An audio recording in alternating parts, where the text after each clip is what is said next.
Ready? Start. This bill is a very simple piece of legislation and it is also a non-controversial piece of legislation. The bill proposes to make 4 amendments and there are 5 different sections which are sought to be amended by this bill. Section 9 is a section which legislates that the occupier of a factory before starting the factory should send to the inspector of factories a notice giving certain particulars. Now it has been found out that under this section the inspector of factories is not entitled to ask for the particulars from the occupier of the factory which he thinks he ought to have, nor the occupier is bound to give any such particulars. Recently, it has been found out that the occupier of a factory who wants to start a factory has refused to give certain important information which the inspector of factories requires. In order to remove this difficulty, Section 9 is amended and the amendment gives powers to the government to ask for certain particulars which the inspector of factories requires for his purposes. Section 19 deals with the supply of water and washing places in the factory. As the section stands now, the provision for a washing place is confined to factories involving contact by workers with injurious and obnoxious substances. The section does not require owners of factories of either kind to provide washing places. It has been suggested that this limitation ought to be removed because washing places are necessary for all sorts of workers and not merely for those whose work brings them in contact with injurious and obnoxious substances. The amendment therefore makes provision for making washing places obligatory on all factories. Section 23 deals with fire escapes to be installed in a factory. Here again it has been found that the section is defective. The section leaves the requirement to the occupier of factory. It does not give the government the power to prescribe the number of fire escapes that a particular factory may find it necessary to have. Consequently, Section 23 has been amended by the present bill in order to give power to the government to prescribe the requisite number of fire escapes which the inspector of factories may find it necessary in the circumstances of a particular factory.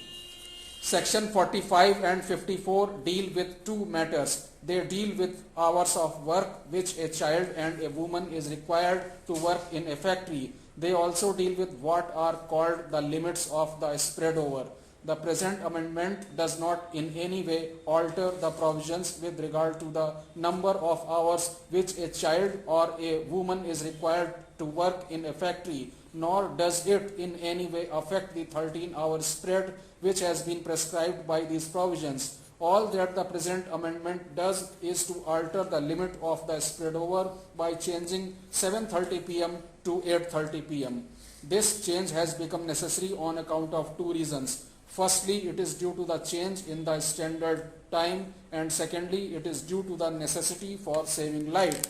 Sir, the provisions of this bill fall into 2 parts, and I think it will be desirable from the point of view of simplicity in the matter of presentation if I explained to the House the provisions of the bill in 2 separate forms. Part 1 of the bill deals with compensatory holidays for the loss of compulsory holidays. Members will realize that in Section 35 of the Factories Act, it is obligatory upon the owner or manager of the factory to give 1 compulsory holiday to every adult worker in the factory. This provision, which is contained in Section 35, is subject to the provisions contained in Section 43 and 44. These 2 sections provide that the inspector of factories may permit exemptions being granted to the manager of the factory or factory owner from the obligations imposed by Section 35. The view that is taken is that when such exemptions should be granted, they ought to be compensated by other holidays equivalent in number. Health and efficiency of the worker requires that he should have the requisite number of holidays which are prescribed by law. The Act as it stands makes no such provisions for compensatory holidays. Consequently, Clause 2 of the bill has been introduced for the purpose of removing this lacuna. It will now be open for the provincial governments to make rules subject to certain adjustments that wherever exemptions have been granted under Section 35, compensatory holidays of the equivalent amount shall be granted to the workmen. This is the first part of the provisions of the bill. Coming to the second part of the bill, the provisions contained therein deal with the question of holidays with pay. It might be desirable at the outset to state to the House the origin of this part of the bill. Many members of the House will recall that in 1936, the International Labour Conference passed a convention relating to the holidays with pay.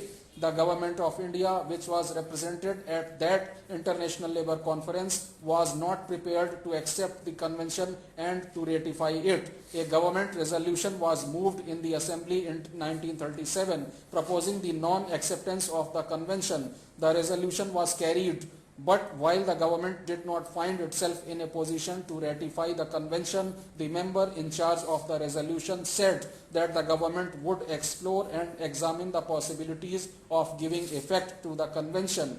The member in charge of the resolution undertook to have consultation with the provincial governments and all the associations representing the employers and employees to find out to what extent there was a general agreement in the matter of this convention. Part 2 of the provisions, which relates to holidays with pay, is the result of this examination and exchange of views which have been going on over a considerable number of years. Turning to the bill itself, it will be seen that the bill applies to factories, and it applies not to all the factories but to perennial factories only. The bill undoubtedly is limited in its scope as compared to the provisions contained in the convention which was adopted in 1936. With regard to the other provisions, I think it will be better if I divide my observations in 4 parts so as to cover separately the 4 points which the legislation concerning holidays with pay must deal with. These 4 points are length of holiday, qualifying conditions for a right to a holiday, limiting conditions, and pay during holiday. With regard to the first point, namely length of a holiday, this is a matter which is dealt with in the new section 49B, which the bill proposes to add to the Factories Act. According to this section, the total holiday is to be on 7 consecutive days for a worker who has put in a continuous service for 1 year. It might be asked as to why we have taken 7 days and not more.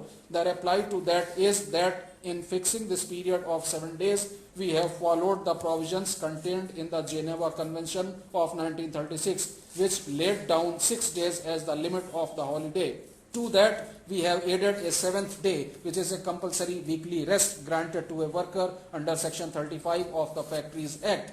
With regard to the question of qualifying conditions laying down as to when a worker will be entitled to claim a 7-day holiday, the provisions contained in the bill are like this. As a matter of fact, there is really only one condition, and that is that the worker must have put in a period of 12 months continuous service. There is no other condition. With regard to the question as to what is continuous service of 12 months, the bill provides for what are called interruptions and declares that certain interruptions shall not invalidate the claim for holidays with pay. The interruptions which are mentioned in the bill are interruptions arising out of sickness, accident, authorized leave, lockout period, and a strike period, provided the strike is legal.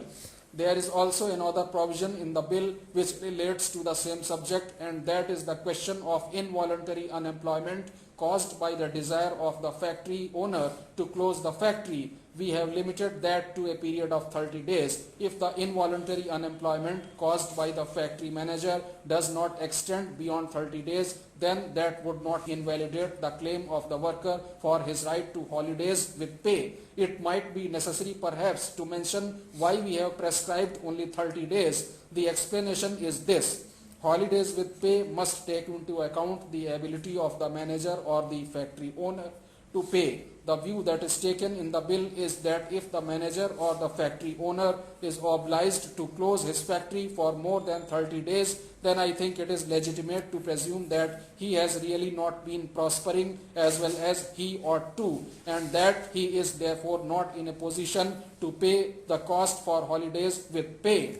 But if the involuntary period does not exceed 30 days, then the presumption is that he is still able to bear the cost and should bear it. The bill also provides for limited condition with regard to holidays with pay, and that limited condition relates to the question of accumulation of holidays.